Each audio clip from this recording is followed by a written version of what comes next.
In this video, we will show you how to fit side ventilation with a screen. Here are the parts you'll need.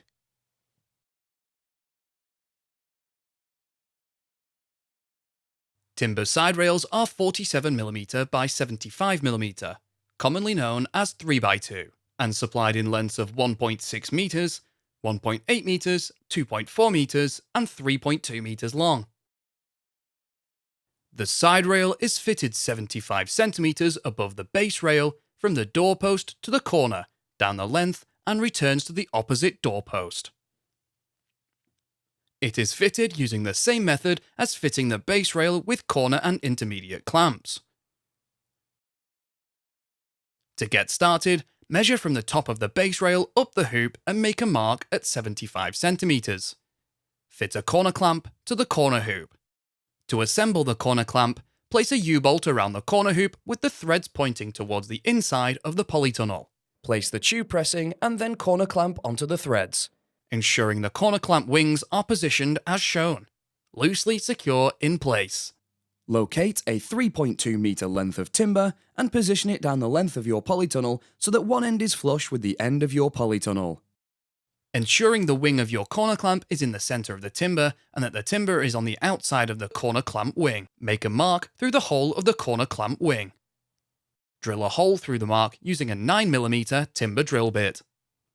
Push a bolt through the timber and corner clamp, ensuring the thread is on the inside of the polytunnel. Adjust the clamp to the height mark and secure with a nut. To secure the side rail to the intermediate hoop, use an intermediate clamp. Ensure your side rail is to the height mark and drill a hole through the timber on each side of the hoop using a 9mm wood drill bit. Place a bolt through each of these holes from the intermediate clamp. An arch pressing is placed over the bolts and secured in place with nuts. To add another section, you will need to join another piece of side rail to the one you have just fitted. Position a nail plate equally across the joint and secure in place using square twisted nails. You will be required to fit a nail plate to each side of the joint. Work down the length of your polytunnel, joining sections of 3.2 meter long side rail, finishing with a 1.8 meter length if required, and securing them to the intermediate hoops using clamps. The side rail will exceed the length of your polytunnel and will be cut off later. We will now show you how to fit the side rail from the doorpost to the corner hoop. Using a length of timber 2.4 meters long, butt an end up to the inside of the corner clamp wing. Make a mark through the hole and another mark where you are required to cut the piece in line with the doorpost. Drill a hole and cut the timber, and then reposition the side rail. Secure it to the corner clamp using a washer and nut. Use the spirit level to make sure it is level to the doorpost, and then use a 4mm timber drill bit to drill a pilot hole in the center of the inside edge of the doorpost through into the corner rail. Screw a 150mm screw through the hole to secure together. Reinforce the joint from the doorpost to the side rail with a nail plate and square twisted nail. Nail plates are installed on both sides of the joint.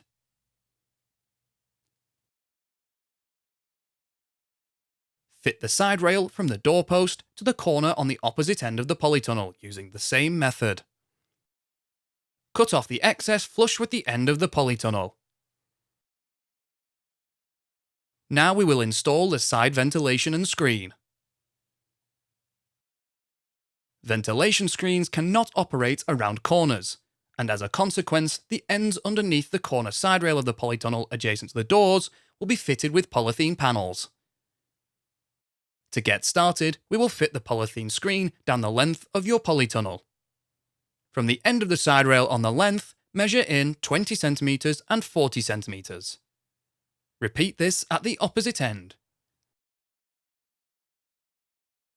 The polythene screen will be fitted between the two 20cm marks.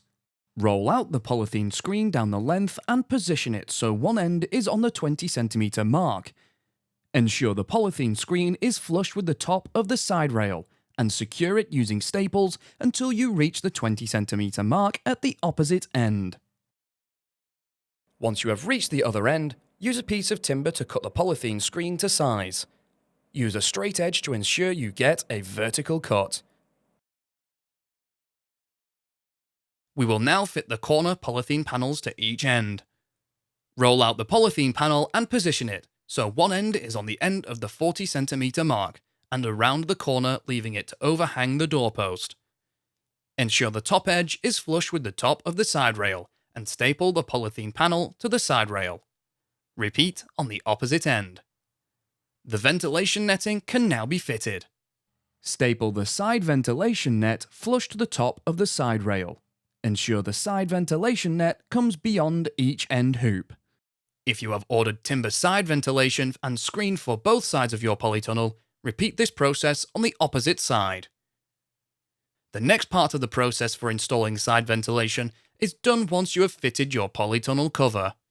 This is because during the process of fitting the cover, the rails are raised, the cover is attached, and then the rails are lowered to add extra tension. Fitting ventilation before the cover has been fitted will hinder the process and will result in the ventilation netting becoming baggy. Please watch the video fitting the polytunnel cover to timber rails and then return to this section to perform the final fit of your ventilation and screen.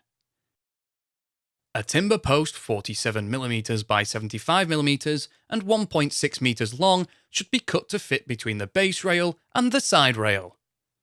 This needs to be positioned flush to the outside of the end hoop. Secure in position to the side and base rail using the right-angled clamps and screws supplied in the side screen fixing kit. Repeat on the opposite end. We now assemble the gearbox winding system. Decide which end of the polytunnel you wish to have the winding mechanism. The large hole in the faceplate goes to the bottom. Insert 2 nuts into the gearbox housing and fix the gearbox in place using 40mm M6 bolts. Fix the gearbox onto the faceplate so that the eye of the winder is positioned internally. Attach the runner wheels using 2 25mm M8 bolts to the top and bottom holes of the faceplate. Secure in place tightly with a nut on each bolt. Screw the runner wheels onto each thread with the nylon washer visible, ensuring that the thread of the bolt is flush with the face of the runner wheels. Measure and cut the winder track to fit on the corner post between the side rail and base rail. Slide the winder down into the track and screw into position on the inside of the corner post, ensuring that the track is screwed to the inner edge of the post using 35mm long screws. The screen tube is supplied in 1.57 meter lengths and is swaged at one end and plain on the opposite end. The screen tubes slot together. When fully assembled, the tube will exceed the length of your polytunnel. You will be required to trim the last piece to size. Starting with one tube, use a 5mm metal drill bit to drill a hole through the tube, 7cm in from the end. Locate the drive pin into the tube, align the holes, and bolt together with the 35mm M5 bolt and lock nut. Push the gearbox drive pin into the square drive hole in the gearbox. The remaining tubes should be slotted together. The final piece should be cut 2.5cm short of the vertical post at the opposite end of the winding mechanism. Finally, secure these tubes together using a self-drilling screw with the provided driver socket, 4cm from the joint. The polythene screen is fixed to the screen tube through the use of clips. In order to aid fixing, it is advisable to trim the polythene approximately 30cm beyond the base rail.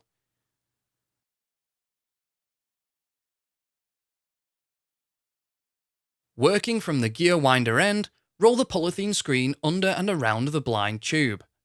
Push the retaining clip onto the screen tube and proceed along the length of the polytunnel, ensuring retaining clips are fitted at each hoop. Fit the remaining clips in a position halfway between each hoop. Slide the hook onto the handle of the gear winder and turn. The gear winder should rise and fall as the ventilation screen opens and closes.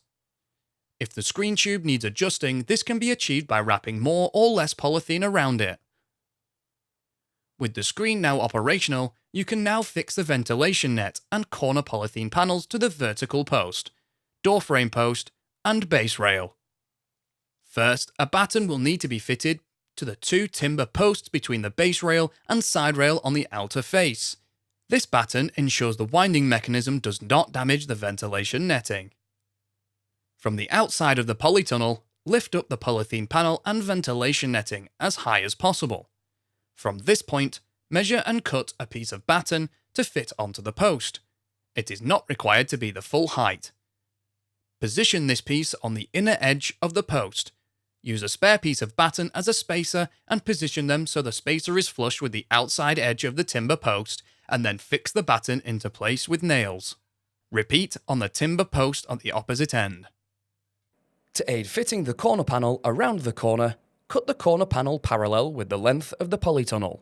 Pull it tight and secure it to the base rail with staples.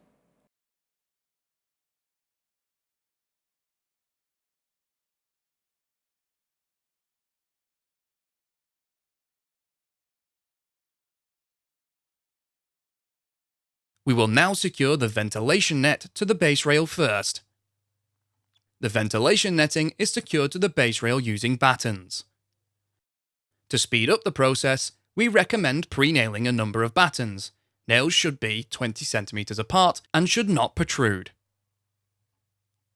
Starting in the middle and working out to each end, pull the side ventilation netting down so that it is tight and free of any wrinkles and creases. Position a batten flush with the top of the base rail and nail into place. Now secure the ventilation netting to the timber upright. Pull the netting tight and secure a batten. The corner polythene panel now needs fixing to the doorpost and base rail. Secure the side panel to the corner base rail and doorpost using battens as demonstrated earlier. Finally, trim off any excess polythene and net.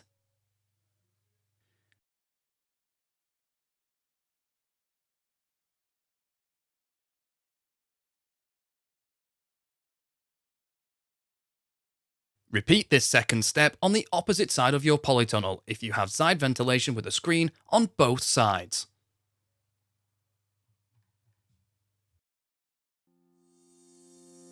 You can find more videos to help you build your polytunnel at construct.firsttunnels.co.uk. We also have a construction helpline if you require any further assistance.